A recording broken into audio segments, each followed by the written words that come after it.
Good morning. काल आपण आयसोमेरिझमचा part study केला. आयसोमेरिझममध्ये हायर नंबर कंपाऊंड्स मिळू शकतात अल्केनचे, बरोबर ना. मग आता आपल्याला काय स्टडी करणं गरजेचं आहे, जेवढे त्या स्ट्रक्चरल फॉर्म्युले डिफरंट येतील तेवढा आता आपल्याला पटकन त्यांचं नेम पण देता आलं पाहिजे.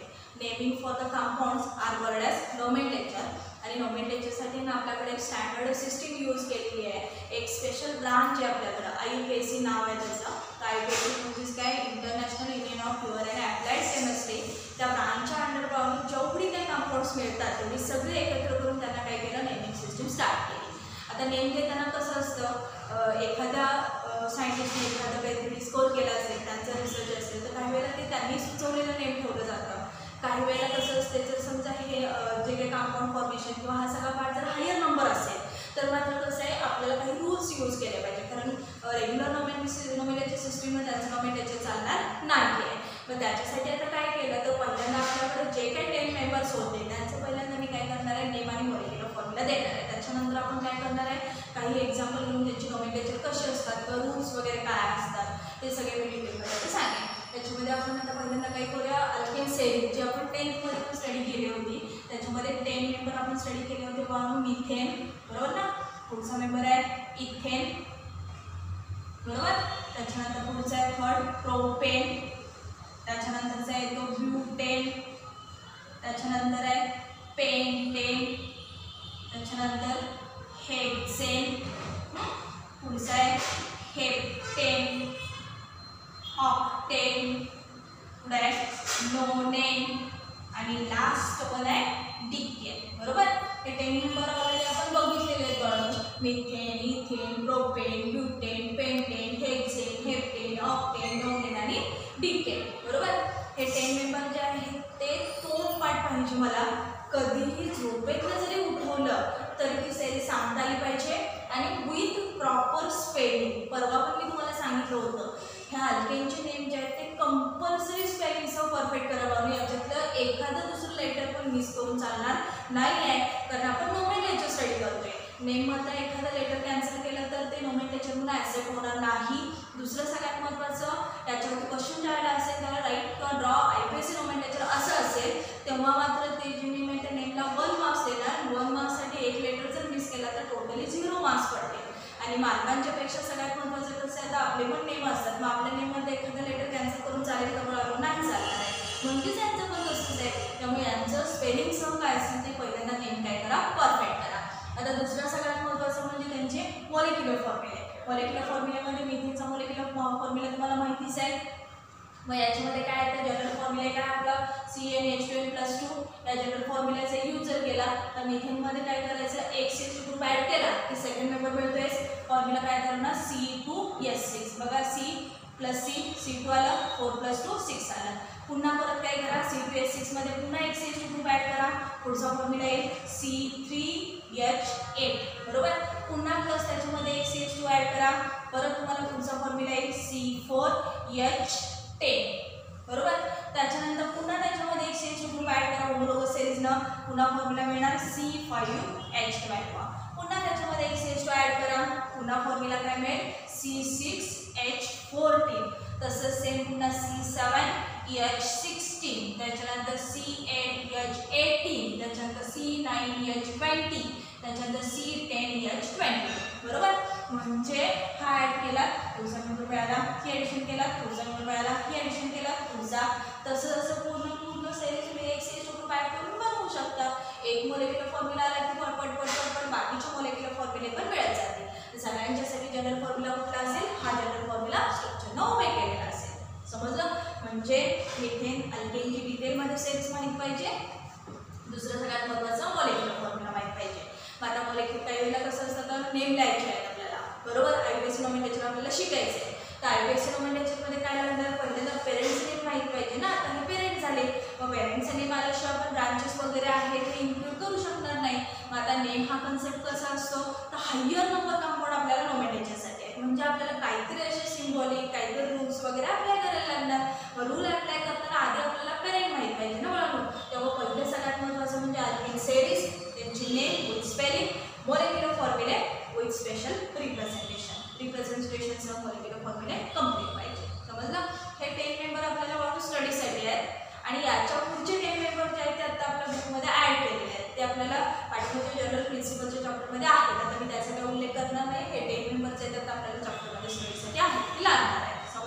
तेव्हा एवढे मेंबर जे आहेत ते एकदम परफेक्ट आहे ना.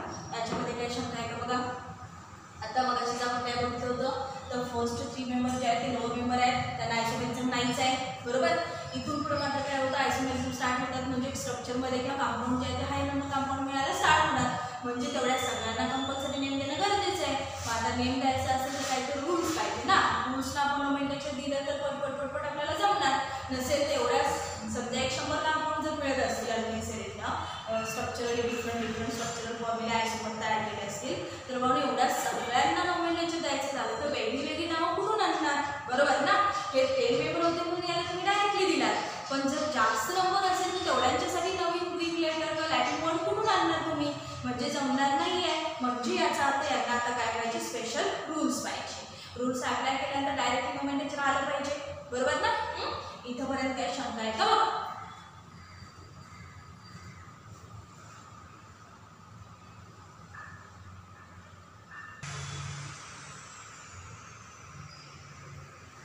नोमेनक्लेचरमध्ये बघा 2 टाईपचे नेम आपण स्टडी करणार आहे आणि मुळात कंपाऊंडसाठी 2 टाईपचे नेम्स असतात. पहिले जे आहे ते कॉमन नेम आहे, दुसरे जे आहे ते आयपीएसी नोमेनक्लेचर. आता हा पार्ट जो आहे तो ऑलरेडी आपण जनरल प्रिन्सिपल नावाच्या चॅप्टरमध्ये डिटेलमध्ये सगळा स्टडी केलेला आहे. त्याच्यामध्ये नोमेनक्लेचर जे आहे ते मी जवळपास 15 ते 20 लेक्चर जे आहेत 15 ते 20 दिवस नोमेनक्लेचरचे लेक्चर्स घेतलेले आहेत. पाहिजे असेल तर तुम्हाला तिथं सगळं बेसिक मिळेल. आता फक्त मी आल्पिनसाठीचंच नोमेनक्लेचर तेवढं शॉर्टमध्ये एका लेक्चरमध्ये घेणार आहे. जेवढं आपल्याला आता लागणार आहे तेवढं सगळं कारण ऑलरेडी घेतलेलं आहे. पाहिजे असेल तर तुम्ही पाठीमागचे लेक्चर जे आहे ते बघू शकता. तर पहिलं सगळ्यात महत्त्वाचं आपल्याकडे काय असतं, तर नोमेनक्लेचर सिस्टीममध्ये 2 पार्ट आहेत. जसं आपलं नेम असतं बघा, म्हणजे आपल्याला पण 2 नावं असतात, एक म्हणजे पेट नेम असू शकते किंवा रेग्युलर नेम बरोबर.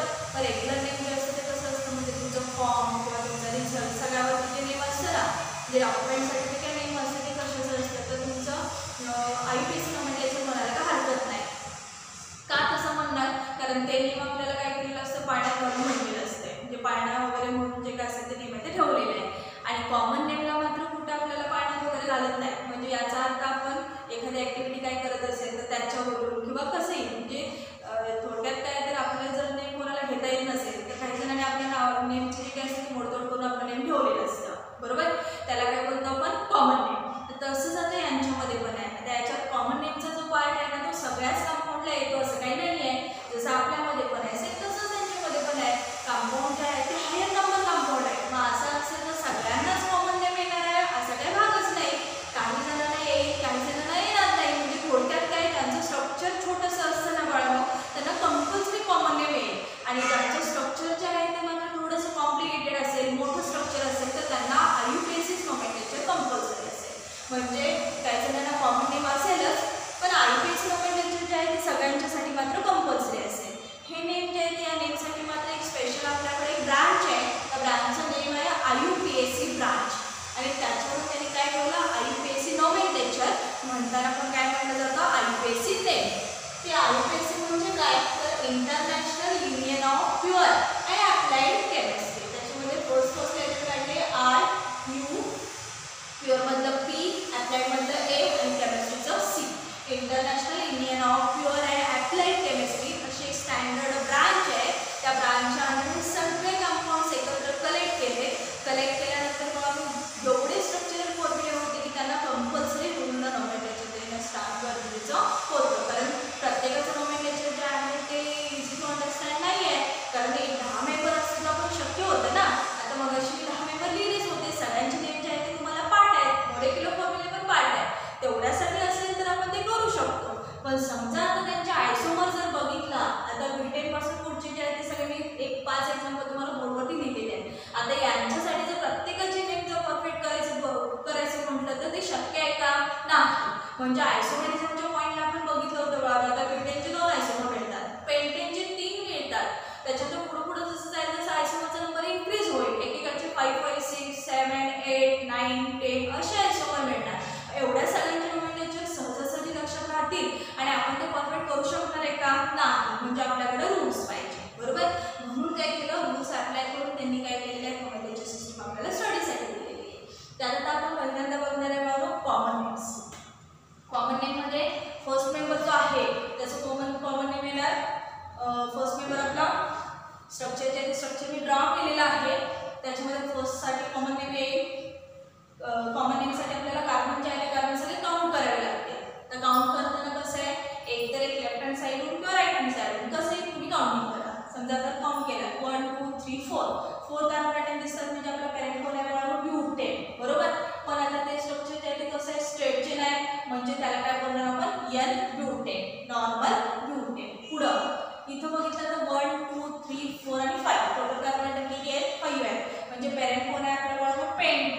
85 मेंबर कोण आहे आपला पेंटेन आहे. कसं मात्र एक त्याला ब्रांच आहे. ब्रांच असेल तर त्याला काय बोललं जातं बाळांनो आयसो. तर नेम काय झालं आयसो पेंटेन. पुढे बघितलं तर आता 1 2 3 4 5 6 वरून पॅरेंट कोण आहे आपल्या बाळांनो हेक्सेन. ओके आता आपल्याला दोन ब्रांचेस आहेत.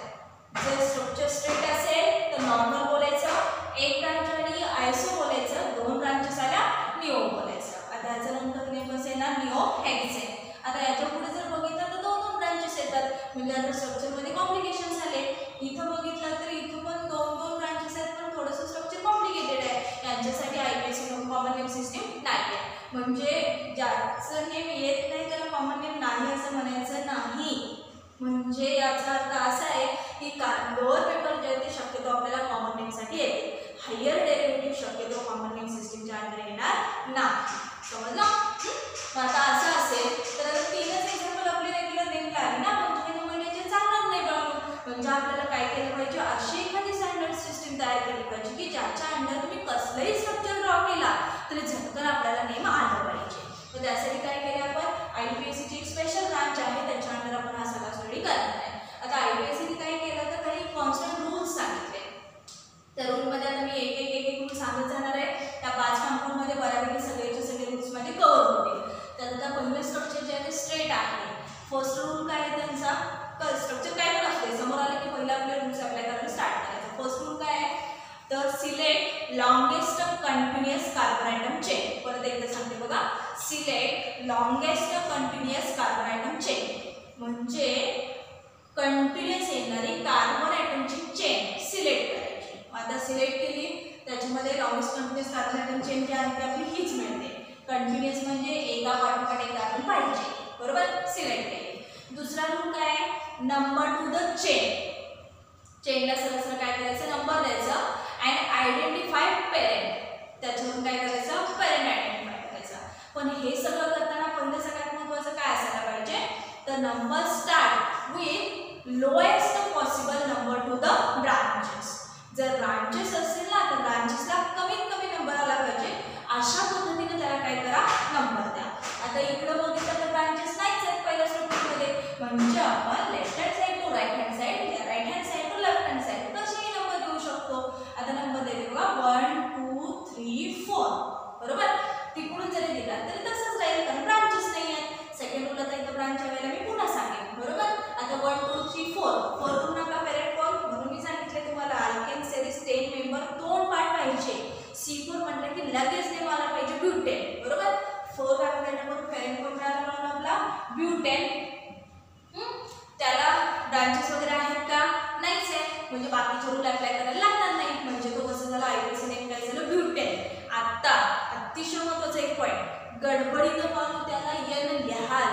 एन आयसो निओ हे प्रिफिक्सेस फक्त आणि फक्त कॉमन नेमसाठी चालतात. आयपीएससीला हे असलं काहीही लिहायचं नाही. आयपीएससी मध्ये फक्त ओनली ब्युटेन बोलले की स्ट्रेट चेन मध्ये 4 कार्बन आयटमची चेन आली पाहिजे. समजलं तर मग त्याला तसं काही येणार नाही. आता सेकंड मेंबर आहे आपला हा. आता पुन्हा select longest continuous carbon atom chain परत सिलेक्ट करा. सिलेक्ट करताना आता लॉंगेस्ट व्हायला पाहिजे. आता मी इथं काउंट करणार आहे व्यवस्थित थोडंसं ऑब्झर्व करा. 1 2 3 4 बरोबर 4 येतात. 1 2 3 ही पण सिलेक्ट करू शकतो स्ट्रेट येते ना ती कंटिन्युअस येते म्हणजे 1 2 3 असं केलं तरी चालतं. 1 2 3 4 असं केलं तरी चालतं. 1 2 3 4 असंही आलं तरी चालतं. 1 2 3 4 असंही केलं तरी चालतं. फक्त काय असायला पाहिजे कंटिन्युअस कार्बन आयटम चेन असायला पाहिजे बरोबर. मग आता इकडे गेलं तरी पण 4 होते स्ट्रेट गेलं तरी पण 4 होते. आता उलट सुद्धा कशाला जावं तर स्ट्रेट चेन जी आहे ती सिलेक्ट करू त्याला सिलेक्ट केली की पूर्ण त्याला राऊंड करून ठेवलं. आता त्याच्यामध्ये किती येतं 4 कार्बन आयटम आहेत. आता सेकंड रूल काय सांगायचा आता एक ब्रांच पण दिसते. ब्रांचला हवं तर पूर्ण राऊंड करून ठेवा. ही ब्रांच नाही आहे त्या कार्बनचा आयटम तुम्ही बाजूला लिहिलाय फसायचं नाही. हा पाहिजे तरी त्याच्या जवळ पण येऊ शकता तुम्ही. आता एक ब्रांच आहे म्हणजे आता सेकंड रूल काय येणार lowest possible number two the branch. Number द्या कमीत कमी नंबर ब्रांचला पाहिजे. तर बघा 1 2 इकडून गेलं तर 2 नंबर येतो. 1 2 3 तिकडून आलं तर बघा 3 नंबर येतो म्हणजे नंबरिंग कुठून पाहिजे left hand side to right hand side means 1 2 3 4 वरून पेरेंट कोण झाला बघा आपला ब्युटेन. हे सगळं तिकडे राईट हँड साइडला द्यायचं. आता ब्रांच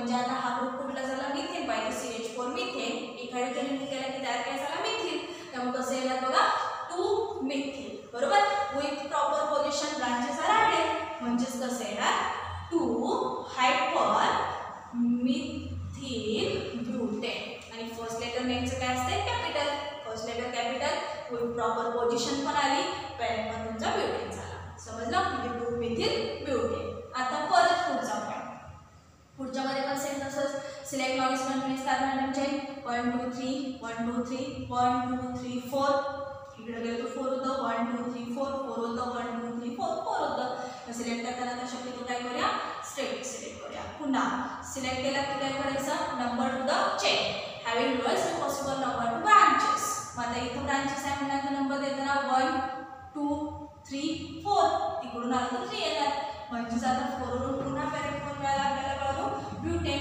4 कार्बन ॲटम ज्याला नंबर दिला ना त्या नंबरवरून डायरेक्ट आपण पॅरेंट सांगायचा कोण मिळाला ब्युटेन तर पुन्हा त्याला पण इथे एक ब्रांच आहे इथे एक ब्रांच आहे आता ब्रांचेस जे आहेत ते 2 नंबर ब्रांचेस आहेत दोन्ही सेम असतील तर डाय ट्राय टेट्रा यूज करू शकतो डिफरंट असेल तर विथ अल्फाबेटिकली ऑर्डरने काय असेल ते रिप्रेझेंट करा आता तसं असेल दोन्ही सेम आहेत सेकंड पोझिशनला आहेत म्हणजे आता कसं होणार बघा 2, 2 दोन्ही पोझिशन कंपल्सरी लिहायची बघा 2 2 हायफन डायमिथिल ब्युटेन बरोबर डाय का 2 आहेत म्हणून डाय म्हणजे 2 डायमिथिल ब्युटेन परत आता पुन्हा पुढचं एक्झाम्पल याच्यात पण select longest continuous carbon atom chain 1 2 3 येणार नाही 1 2 3 4 5 चालू शकते 1 2 3 चालू शकते 1 2 3 4 5 बरोबर कसंही गेला तरी 5 म्हणजे लार्जेस्ट ही स्ट्रेट चेन सिलेक्ट करू पुन्हा number two the chain having lowest possible number आता लेफ्ट हँड साइडने गेला तरी सेकंडला ब्रांच येते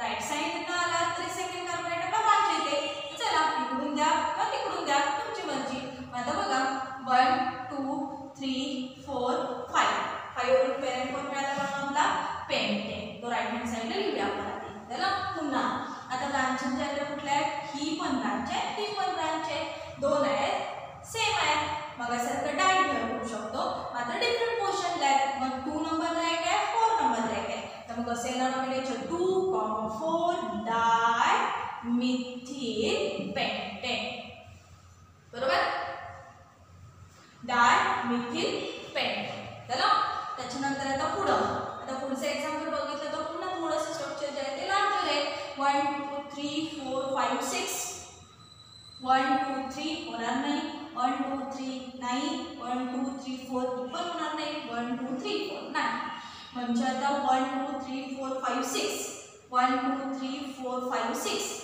इकडून आला 6 होईल इकडून इकडे गेला 6 होईल इकडून इकडे गेला तर मात्र 5 होईल म्हणजे आपण सिलेक्ट करताना आता पुन्हा ही सिलेक्ट करू शकतो आता नंबर टू द चेनला नंबर द्यायचा असेल तर काय करायचं best possible number two the branch इकडून बघितला 1 2 3 4 ला येणार चालणार आहे का नाही म्हणजे तिकडून इकडे यायला पाहिजे 1 2 3 4 5 6 आता आपल्या चारी पण ब्रांचेस जे आहेत ते म्हणून सेम आहे बरोबर मग चारी सेम आहेत म्हणजे आपण टेट्रा वर्ड यूज करू शकतो डाय ट्राय मीन्स 3 टेट्रा मीन्स 4 आता ट्राय टेट्रा आहे 4 मिथिल ग्रुप आहेत सेम आहे आणि पोझिशन पण 2 2 3 3 बरोबर आता पॅरेंट कोण आधी आपला 6 कार्बन ॲटम मेंबर कोण आपला म्हणून हेक्सेन आता 4 मिथिल ग्रुप आहेत किती नंबर पोझिशनला आहे 2 2 3 3 2, 2, 3, हायफन टेट्रा मिथिल हेक्सेन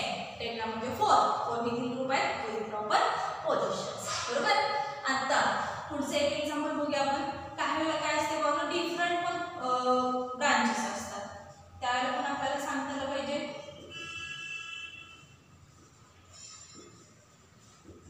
समजा की हे स्ट्रक्चर आहे बरोबर आता याला नोमेनक्लेचर देऊया 1 2 3 चालणार का नाही 1 2 3 4 5 6 चालणार नाही 1 2 3 4 5 चालणार नाही असं बघितलं तर काय तर 6 पुन्हा 1 2 3 4 5 6 असं पण चालतं मग वाकडं तिकडे जाण्यापेक्षा स्ट्रेट चेन सिलेक्ट करू म्हणजे जाता best possible number two the branch 1 2 आणि इकडून बघितलं तर 1 2 3 ला येणार इकडून बघितलं तर 2 ला येणार म्हणजे 1 2 3 4 5 6 आता ही एक ब्रांच झाली ही एक ब्रांच झाली दोन्ही डिफरंट आहेत बरोबर डिफरंट असेल तर काय असतं अल्फाबेटिकली 6 कार्बन ॲटम म्हणजे पेरेंट कोण झाला आपला हेक्सेन. आणि आता सेकंड कार्बन ॲटमला एक मिथिल ग्रुप आहे, 4 ला कुठला इथिल आहे. मग मिथिल मधलं यम आणि इथिल मधलं ई, अल्फाबेटिकल ऑर्डरनं आधी कोण येणार इथिल, म्हणजे काय येणार बघा 4 इथिल. बरोबर. पुन्हा हायफन द्यायचं 2 मिथिल, 2 हायफन मिथिल हेक्सेन म्हणजे 4 इथिल 2 मिथिल हेक्सेन. सगळीकडं प्रॉपर क्वेश्चनच्या नॉमेनक्लेचर द्यायचं नाही आणि फर्स्ट लेटर नेमचं जे आहे ते कॅपिटलला राहील आणि नेममध्ये जेवढे काही नेम्स येतील म्हणजे अल्किल ग्रुप्स किंवा पेरेंट वगैरे सगळे एकाकडे जॉईन करायचे. पोझिशन झालं की कॉमा टाकायचा, 2 पोझिशन द्यायचे असतील तर, किंवा पोझिशन झालं की लगेच आपल्याला नेम स्टार्ट करायचं असेल तर हायपर, हायपर म्हणजे आडवी लाईन द्यायची. समजलं. हे सगळे रूल जे आहेत ते पाठीमागे आपण डिटेलमध्ये स्टडी केलेले आहेत. आता फक्त जस्ट एक रिव्हिजन म्हणून मी हा पॉईंट घेतलेला आहे. व्यवस्थित सगळं नॉमेनक्लेचर द्या. समजलं. काय शंका आहे का बघा. याच्यावरती मी एक 15-20 एक्झाम्पल आता